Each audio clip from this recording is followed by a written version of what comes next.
Hello guys, I'm going to make Bolinao inununan, Bolinao Paksiw. So ang sekreto po dito, my friend, ihugasan nyo first. After hugasan, i-drain konti yung tubig. After draining, wala na siyang water. So lagyan mo ng asin, sprinkle some salt para may season na siya. Tapos ibalot ko na siya ng dahon ng saging. And wash the leaves, the banana leaves that you need to wrap in the anchovies. Wash it well. Kasi may nag-ulan dito pero sometimes may alikabok pa dito sa dahon. I choose yellow kasi yung dahon ay almost na siya mag-dry. So yellow na lang. Yung green, kinikip ko lang. So magbalot na ako guys. So, I'm going to wrap now the fish kay naka-drain na siya, na-drain na. Balutin ko na siya kay ngayon kasi pang lunch ko to.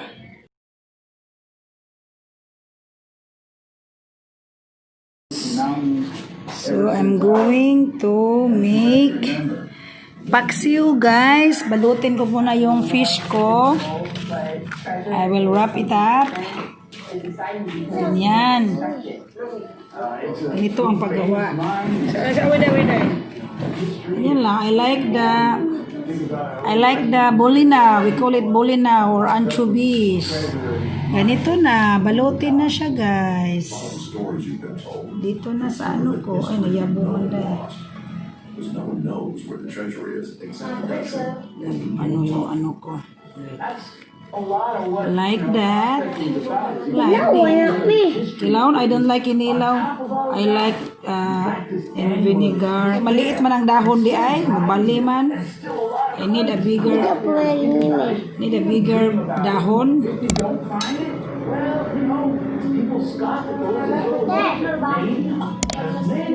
The dahon is so maliit. Okay.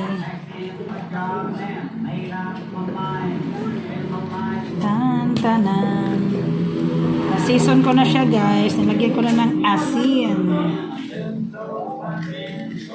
Asin, salt. Yun lang. Wala na. Ayaw ko ng mga chichiburichi na mga seasoning. Asin, suka. Ay, sold out na po. That's it.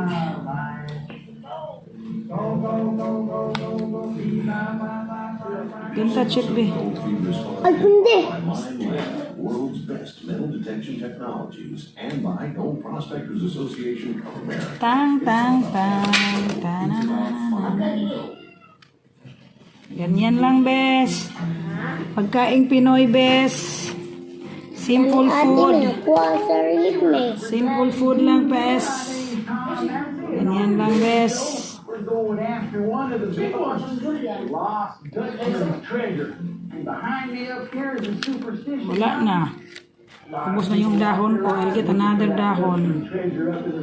I'll get another leaves. Post muna. Post. Another leaves. Green leaves. I need to balot another leaves. Twing.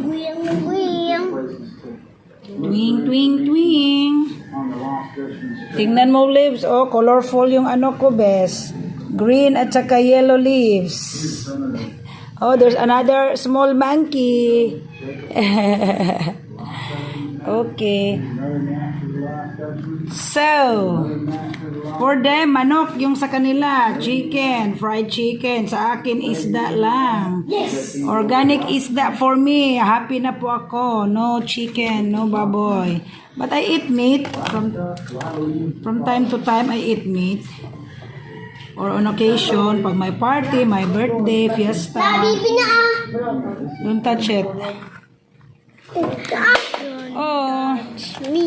So, dito na po guys. Simpleng pagkain lang po ako dito guys. Sila yung magkain ng manok. Ako yung isda.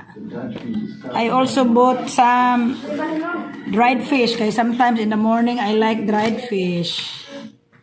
And rice. Rice is life in the Philippines. Ala, kulang pa yung dahon ko, bes. Ay, ano na lang, ilagay ko na lang doon ang sobra, bes. So, ito na ang aking inununan na Bolinao. Bolinao in vinegar and wrapped in banana leaves. Sarap, guys. Can stay for a week, this one. I just put it in the fridge. Okay, I'll cook now. Okay, I put some garlic. Para na maano siya, hindi ko na nabalot yung iba. Put some garlic to take away the smell of the fish. And then, lutuin ko na siya, guys. I put already vinegar. Then I put some black pepper. Hello! Again, naluto na yung ano ko. Anchovies or Bolinao in Boholano language. Hindi ko na ano yung iba na balot. So, very simple meal, simple ulam for simple Filipina.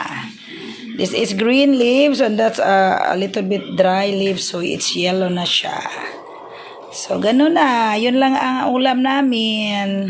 Or ulam ko, manok yung sa mga bata, mga pamangkin ko.